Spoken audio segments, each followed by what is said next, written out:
ବିଶ୍ୱ ଏବେ ପୂର୍ବ ଅପେକ୍ଷା ଅନେକ ଉନ୍ନତି କରିଛି। ବିଜ୍ଞାନର ଦ୍ରୁତ ଅଗ୍ରଗତି ଫଳରେ ମାନବ ସମାଜ ନିଜକୁ ବହୁ ମାତ୍ରାରେ ବିକଶିତ କରିଛି।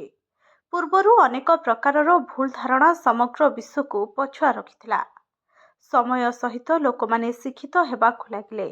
ଅନେକ ଖରାପ ଅଭ୍ୟାସ ଛାଡ଼ି ଭଲ ପନ୍ଥା ମଧ୍ୟ ଆପଣାଇଥିଲେ। କିନ୍ତୁ ଆଜି ବି କିଛି ଲୋକ ଅଛନ୍ତି ଯେଉଁମାନେ ଖରାପ ପରମ୍ପରାକୁ ଆପଣାଇ ରହିଛନ୍ତି। ସେମାନଙ୍କ ପାଇଁ ପରମ୍ପରା ହିଁ ସବୁକିଛି ରହିଛି। ଖରାପ ପ୍ରଥା ଓ ପରମ୍ପରା ବିଷୟରେ କହିବାକୁ ଗଲେ ବାଂଲାଦେଶର ଏକ ଅଜବ ଜନଜାତି ରହିଛନ୍ତି, ଯାହାଙ୍କ କାର୍ଯ୍ୟଶୈଳୀ ଶୁଣିଲେ ଆପଣ ବି ତାଜୁବ ହୋଇଯିବେ। ବାପା ଏବଂ ଝିଅଙ୍କ ସମ୍ପର୍କ ଏକ ପବିତ୍ର ସମ୍ପର୍କ। ମାନବ ସଭ୍ୟତାରେ ଏହି ସମ୍ପର୍କ ଅମୂଲ୍ୟ ଅଟେ।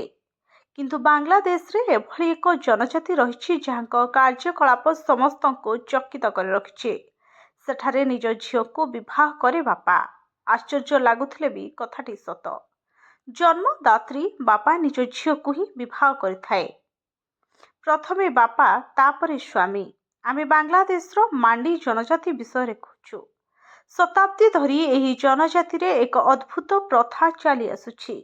ଏଠାରେ ଯଦି ଜଣେ ମହିଳା ଅଳ୍ପ ବୟସରେ ନିଜ ସ୍ୱାମୀଙ୍କୁ ହରାନ୍ତି, ତେବେ ଅନ୍ୟ ପୁରୁଷ ତାଙ୍କୁ ଦ୍ୱିତୀୟ ଥର ବିବାହ କରନ୍ତି। ଏଥିରେ ସେ ତାଙ୍କୁ ପତ୍ନୀଙ୍କର ସମସ୍ତ ଅଧିକାର ଦିଅନ୍ତି। କିନ୍ତୁ ଯଦି ଜଣେ ମହିଳାଙ୍କର ପ୍ରଥମ ବିବାହ ପରେ ତାଙ୍କ ଔରସରୁ ଝିଅ ହୋଇଥାଏ, ତେବେ ସେ ମଧ୍ୟ ସେହି ସମାନ ବ୍ୟକ୍ତିଙ୍କୁ ବିବାହ କରନ୍ତି। ସେ ବଡ଼ ହେବା ପରେ ଏସବୁ ବାବଦରେ କୁହାଯାଇଥାଏ ସେମାନଙ୍କୁ। Bureau report, HTV Odia.